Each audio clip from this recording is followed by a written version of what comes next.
Former prosecutor Bob Bianchi is here. Shep, I have a question. Why not give the guy a kiss? This is unbelievable. It's a disgrace to those who are truly victims of hate crimes, to the police that exhaustively went through this, to a prosecutor who accepted that he committed these crimes, to the grand jury that indicted him. And there are defendants that we have, I represent right now, who have done far, far less, and they wouldn't get this kind of treatment. It's a whitewash, and then they seal the records, and he gets to go out and say, I'm innocent. The mayor's been thrown under the bus. The judicial system's been thrown under the bus. The Chicago Police Department is. And this is what really got me. Let's listen to what the prosecutor said, because there's only one valid reason to reverse a grand jury investigation, and that is newly discovered evidence, Brady material, we call it. Here's the answer that the prosecutor gave for making this unbelievably disgraceful decision. After reviewing the facts and circumstances of the case, yikes, you think you do that when you presented the case to the grand jury, including his volunteer service, an agreement to forfeit his bond, which is $10,000, which is nothing. We believe the outcome is just, and the disposition appropriate resolution of this case. It's outrageous.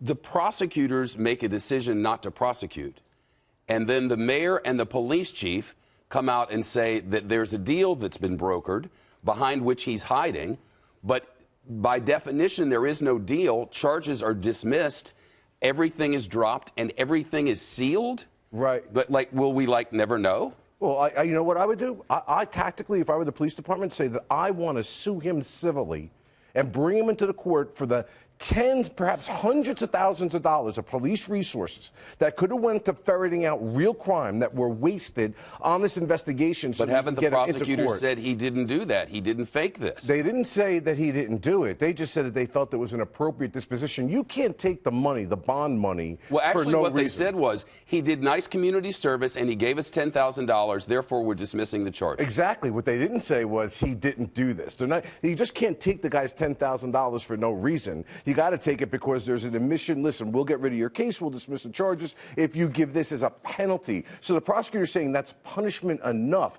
The prosecutor did not say he did not do this. And if I were the Chicago Police Department and the mayor, I would bring a civil suit so that I can get him on the record. There's got to be something we don't know, Bob. We do know that the state's attorney recused herself in the early going, said that she had received that the family was unhappy with the way it was being handled, that she had received a communication from the former chief of staff of the former first lady. Yeah, please. And we don't know if she was involved in this in any way. You know, people argue about the differences and disparities in race in terms of incarceration and things of that nature. I have always said it is about green, dollars, money, power, influence that's making these decisions, because there are many poor minorities right now who are charged with minor marijuana offenses that have records for the rest of their lives and go to jail. What he did here was put a hoax that put police in danger, the community in danger. The minority community was very upset about this, and understandably so, ratcheted up racial tension, an ongoing conspiracy with multiple individuals to fool the public, to fool the police, lied repeatedly to the police.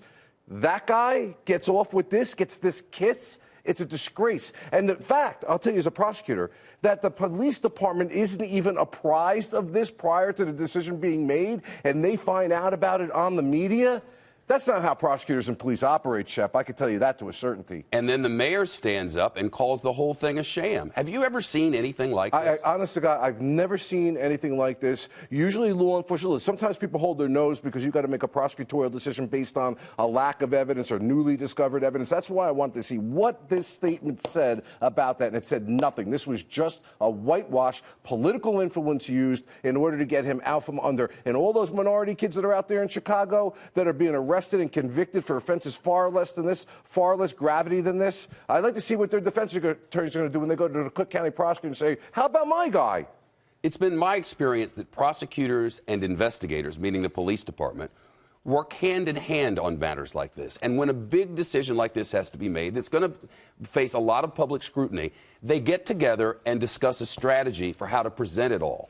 Instead, they stood up. One side said one thing, and the other side called them called them horrible. Absolutely. I ran an agency, so sometimes I had to make decisions that the police weren't comfortable with. But I brought them into the office. I explained to them the reasons for those decisions. And again, they may hold their nose, but they would say, okay, fine, that's your discretion. But it was based upon the facts, and it was based upon the law. The fact that they never even communicated to this, and the police and the mayor are just blindsided when they find out about this emergency hearing that had to happen so quickly with this kiss of an agreement that they call all the reporters down there this morning. You got to come. They called everybody who'd been covering. You got to come down here. We're going to have a news conference. This should be investigated. There is something completely not correct with what went on here, and I've never seen anything like this, where you have a mayor and a police department that are now at odds with a prosecutor's office, where they work with them day in and day out about what they believe. I know they feel like they've gotten thrown under the bus. That now everybody's going out and saying, oh, the police investigated them, it was a sham. How can you, as a prosecutor, I've indicted cases in the grand jury. The grand jury, the citizens of the county, are the ones that make a decision of whether or not there's going to be an indictment. And 23 folks said there was enough evidence to move this case forward to trial, and a prosecutor unilaterally decides to give it away.